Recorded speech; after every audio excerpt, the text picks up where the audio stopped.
Baik, selamat pagi Bapak Ibu. Acara kegiatan diseminasi penelitian terapan Politeknik Kelautan dan Perikanan Sidoarjo akan segera kami mulai. Baik, untuk paparan materi yang pertama akan disampaikan dari program studi teknik pengolahan produk perikanan. Narasumber hari ini yang akan memberikan materi adalah Bapak Sutrisno.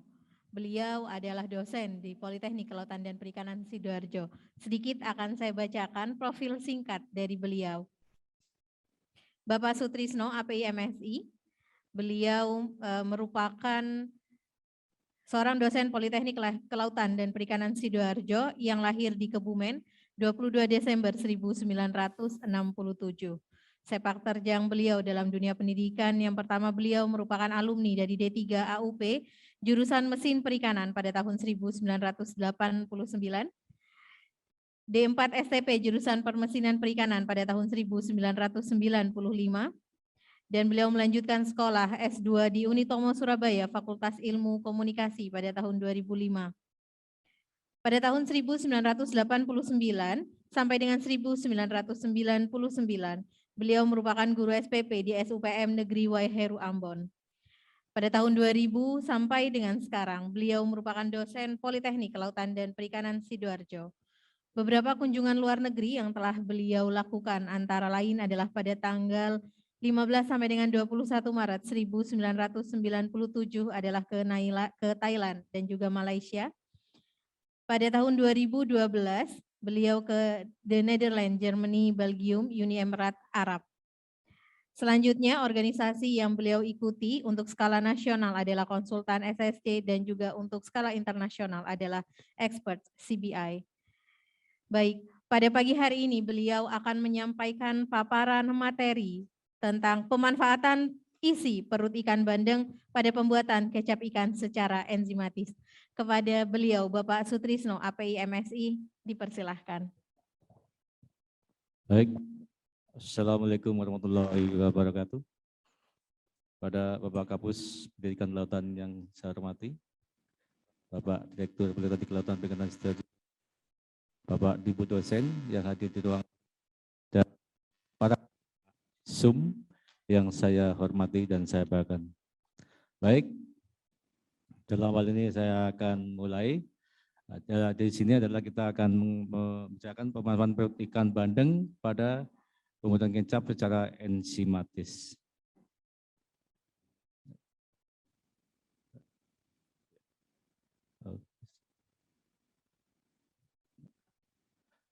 Baik, secara umum adalah produk bahan kecap ikan adalah produk bahan makanan hasil olahan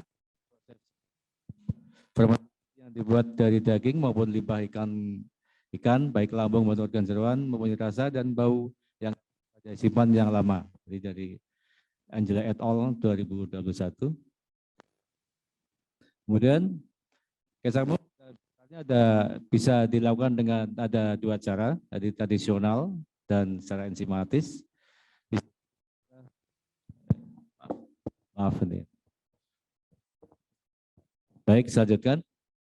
Tradisional adalah spontan, bisa fermentasi 12 sampai 18 bulan pada suhu 35 sampai 40 derajat Celcius.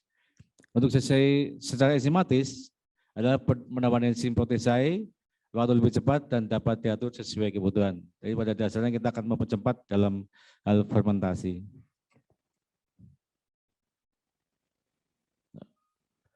Baik.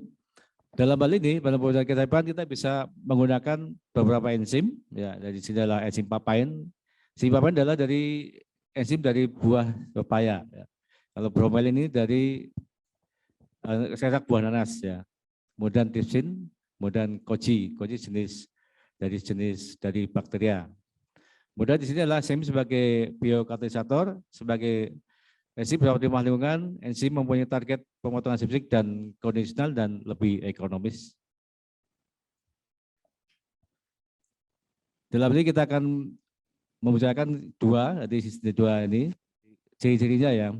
Kalau kecap tradisional ada konsentrasi garam lebih tinggi, ada 2:1, 3:1, kemudian dari sini ada bakteri protein menurun, lebih asin, daya tahan produk lebih lama, aktivitas enzim rendah. Untuk kecap ikan modern, konsumsi garam lebih rendah, jadi 10-30% dari berat bagian berat. Kemudian menggunakan enzim proteolitik dari luar tubuh ikan, fermentasi lebih cepat, produk protein larut meningkat dan rasa lebih enak, gurih dan cerakas. Di slide tadi dengan enzim yang tadi saya bicarakan sebelumnya. Baik. Dalam hal ini, menurut Khalil et al. Ya, dan Autanak et al. Jadi ini adalah sebagai proteinasi, kemudian untuk menurut Wilwat et al. 2012 sebut enzim dan protein, kemudian Eka et al. 2019 patibletik ya, glikolisis sumber karbohidrat menjadi asam laktat. Ini adalah fungsi dari perut ikan tadi. Baik, di sini kita buat kesimpulan yang dibuat di sini, jadi isi perut 300 gram bandeng, kemudian dengan 2 perlakuan, garam koji 10-25%, 2/5 berat bagi berat. Nah, ini eksternas 15-11, maaf ya, ini harusnya 1/1, ya, salah. Kemudian dengan bumbu ada gula merah, ada serai dan daun salam. Ya. Ya, jadi untuk mencari pemonas kita pertama adalah di blender, kemudian disarikan bahan nanasnya, desain dengan sharing Wattman nomor 1, dan kemudian dalam pembuatan kecap. Untuk isi perut ikan, pertama dicuci, kemudian direbus, dipotong-potong 1,2 cm. Kemudian kita pakai double perlakuan, garam koji 10%, 2/20%, 2/5 berat bagi berat, dan garam ketan nanas 15%, 5%. Ini 1/1. Ya. Ya.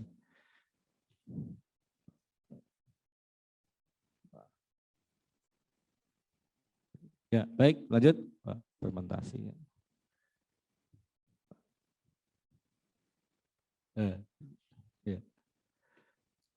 Ya, baik. Ini yang tadi difermentasi, kemudian selama 30 hari dengan suhu ruang 20-25 derajat Celcius. Baik, dari hasil fermentasi sampaikan dari pelakuan A dan yang B ya. Untuk yang garam dengan koji Asparagus orsisae 10%-20%, ada warnanya begitu. Kemudian dengan garam dengan santan nanas 15% banding 5%, 1/1 maksudnya ya.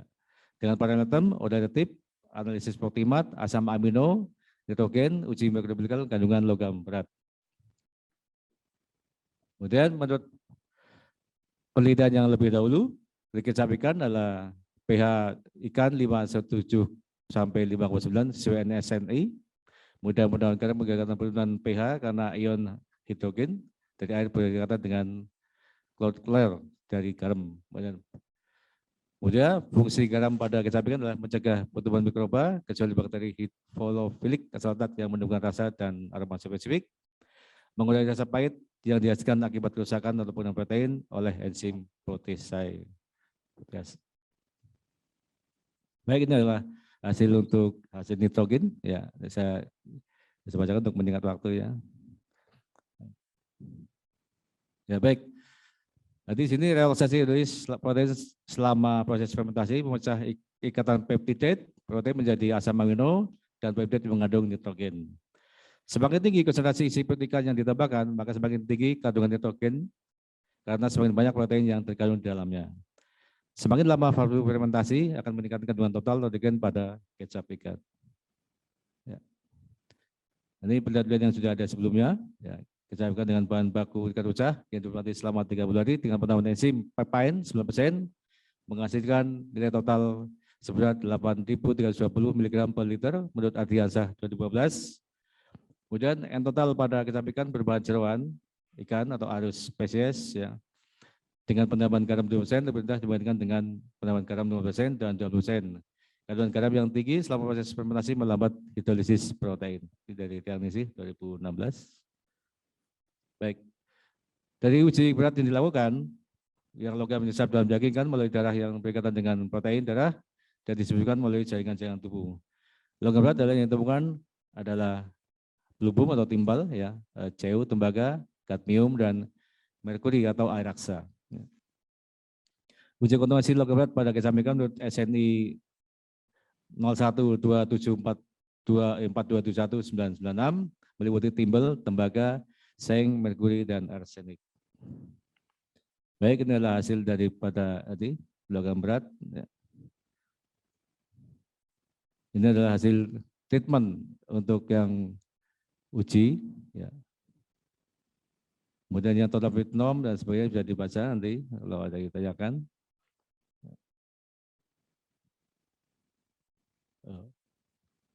Baik, ya ini pelakuan dari P, Perwulan Widawati, tapi kita laksanakan betul ya di sini ya. Jadi di sini yang paling itu adalah yang rasa yang paling baik adalah di yang 2428 ya.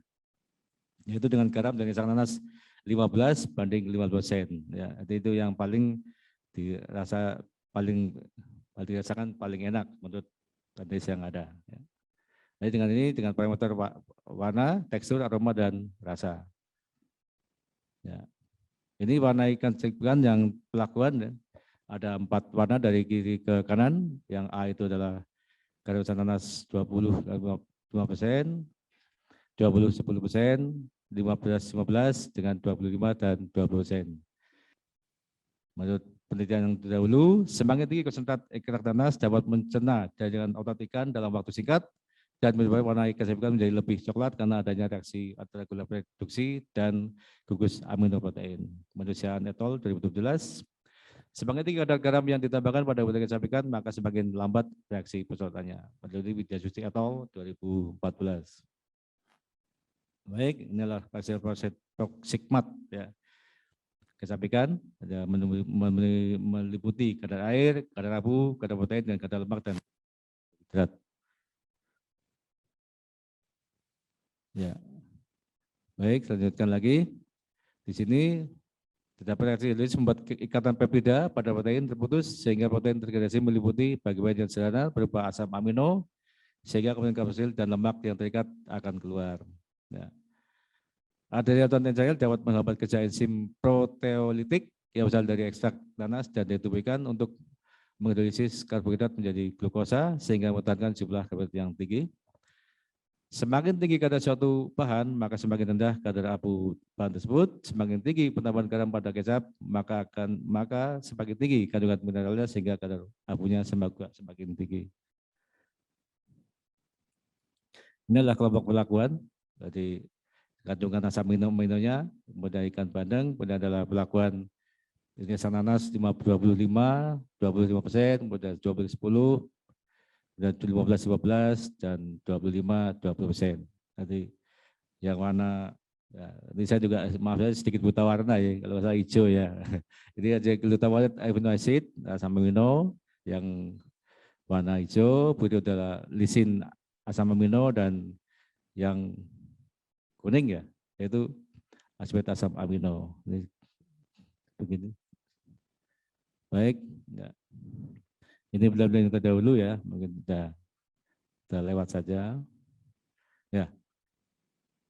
Kesimpulan ya. Jadi penggunaan koji dalam pembuatan kecapikan dapat mempercepat reaksi hidrolisis protein sehingga meningkatkan kandungan nitrogen dalam kecapikan. 2. Penggunaan gizi protein dalam pembuatan kecapikan tergolong aman dan dikonsumsi berdasarkan uji mikrobiologi dan kontaminasi logam berat. Yang ketiga, perbedaan garam dan ekstrak nanas 19-15, ya, baik berat dan berat memiliki manfaat protein antara 6,47 sampai 6,87, kadar air 70,87 plus minus 1,01, kadar protein 3,38 plus 0,19. Semakin tinggi kadar nanas yang ditambahkan dalam pembuatan kecapikan, maka semakin cepat proses hidrolisis yang menghasilkan warna kecapikan semakin coklat dengan kadar air yang semakin tinggi dan kadar asam yang semakin meningkat. Ya. Baik, Bapak sekalian, demikian saya. Mohon maaf ya, kalau terlalu cepat ya. Saya memang kalau ngomong pelan saya agak susah ya. Jadi saya ngomong cepat. Jadi mohon maaf kalau ada yang tanya silakan sharing ya. Kita sama-sama belajar. Baik, Bu Penonton, terima kasih. Tadi kalau ada diskusi kita lanjutkan. Demikian, wassalamualaikum warahmatullahi wabarakatuh. Waalaikumsalam warahmatullahi wabarakatuh. Waalaikumsalam warahmatullahi Demikian wabarakatuh. dari paparan materi terkait pemanfaatan isi perut ikan bandeng pada pembuatan kecap ikan secara enzimatis. Jadi dengan adanya diseminasi ini ada info baru, ilmu baru bahwasanya isi perut ikan bandeng tidak lagi untuk dibuang, tapi dapat dimanfaatkan menjadi kecap ikan dengan bantuan dari buah nanas juga. Baik, menginjak materi selanjutnya adalah diskusi. Waktu diskusi 20 menit untuk Bapak Ibu yang sudah berada di Zoom meeting. Jika ingin bertanya dipersilakan untuk raise hand. Hari ini juga saya dibantu oleh Sekretaris Program Studi Teknik Pengolahan Produk Perikanan selaku notulen. Yang sudah raise hand, baik, yang sudah raise hand. Mohon izin Kerawang. Silakan untuk pertanyaannya Bapak. Langsung Ibu.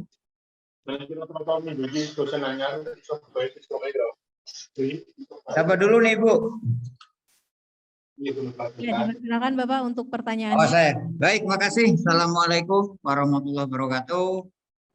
Saya Dian Sutono dari Politeknik KP Kerawang. Terima kasih narasumber. Ada beberapa hal yang ingin saya tanya dan saya klarifikasi. Nah, tadi waktu paparan di laptop saya nggak ada share screen, jadi nggak kebaca. Mohon maaf. Yang pertama yang saya tanyakan, apakah yang Bapak lakukan bisa juga berlaku untuk jenis ikan yang lain? Karena kan kalau kita ke pelelangan ikan juga cukup banyak itu limbah-limbah yang kita lihat. Kemudian secara teknis maupun ekonomis, bagaimana komparasinya kalau kita bandingkan produk itu sebagai limbah itu kita gunakan sebagai pakan ikan untuk yang budidaya. Kemudian berikutnya bagaimana perbandingan kandungan gizinya dengan merek atau kecap dari bahan baku yang lain, misalnya kedelai dan lain sebagainya. Kemudian berikutnya yang dipakai apakah secara total isi perut bandeng atau hanya diambil bagian dagingnya saja sehingga kotorannya harus dibuang. Terima kasih, Bu Moderator. Baik, terima kasih Bapak atas pertanyaannya. Mohon maaf, mungkin bisa diulangi kembali Bapak dengan atas nama siapa? Nah, saya Dian Sutono HS dari Politeknik Kelautan Perikanan Karawang. Baik, selamat datang Politeknik KP Kerawang. Terima kasih. Baik, jurunnya Pak Legosi-Hono. Baik, mungkin kepada narasumber Pak Sutrisno bisa langsung menjawab pertanyaan pertama, apakah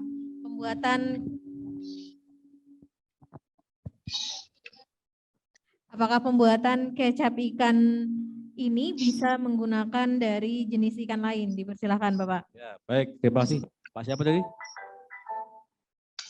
Bapak ya. Baik, terima kasih Bapak ya. Baik.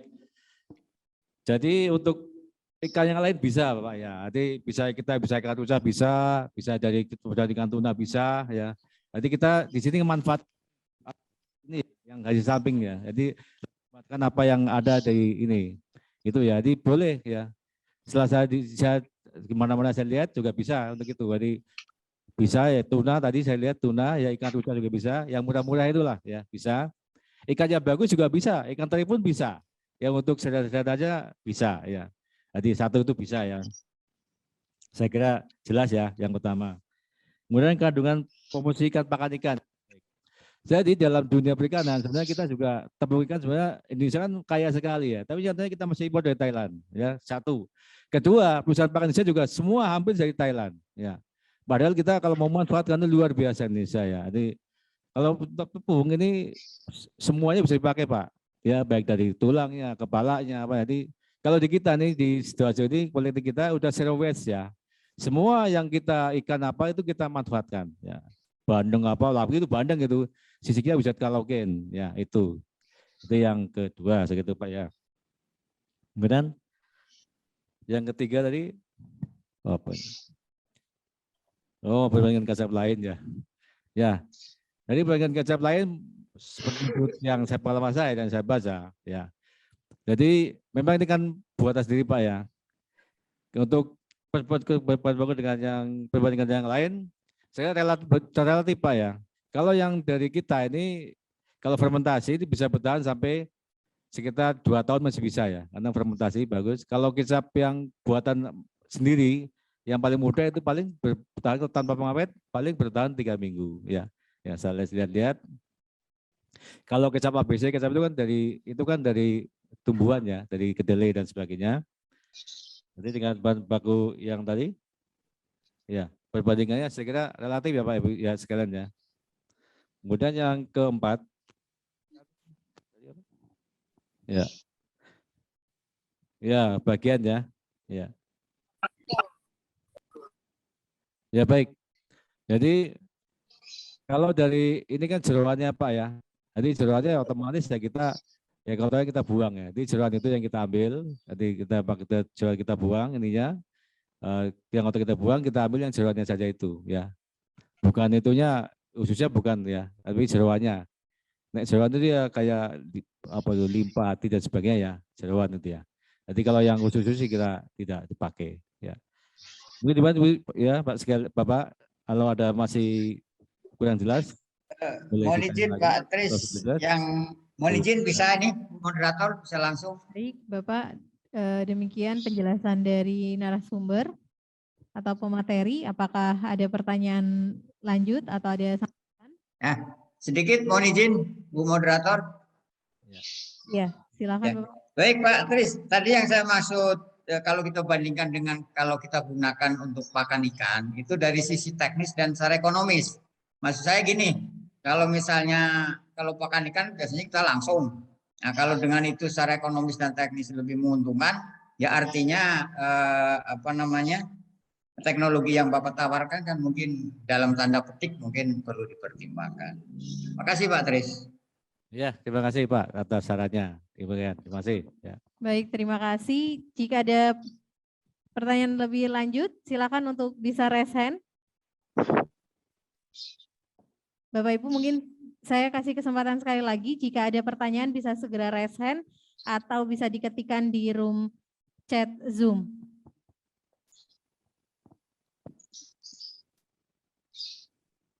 Baik Bapak Ibu, jika memang tidak ada, demikianlah paparan materi dari program studi teknik pengolahan produk perikanan tentang pemanfaatan isi perut ikan bandeng pada pembuatan kecap ikan secara enzimatis. Saya ucapkan terima kasih kepada pemateri paparan pertama yaitu Bapak Sutrisno API MSI yang telah memberikan materi yang sangat luar biasa terkait pemanfaatan isi ikan bandeng yang bisa digunakan sebagai kecap. Terima kasih Bapak. Ya, terima kasih Bu Moderator. Mohon maaf bila ada kekurangan. Terima kasih. Wassalamualaikum warahmatullahi wabarakatuh.